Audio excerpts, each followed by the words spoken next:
ఏటూరు నాగరం మండల కేంద్రంలోని శ్రీ సీతారామచంద్రస్వామి ఆలయంలో ముక్కోటి ఏకాదశి పర్వదినాన్ని పురస్కరించుకొని ఆలయంలో ప్రధాన అర్చకులు ఎల్లాప్రగడ నాగేశ్వరరావు శర్మ ఉదయం 5 గంటలకు ప్రత్యేక పూజా కార్యక్రమాలను నిర్వహించారు.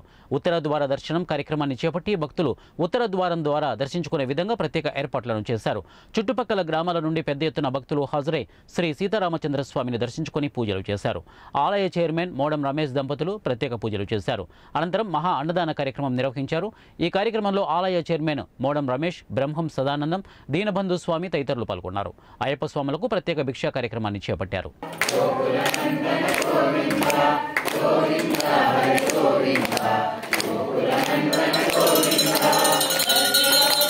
గోవింద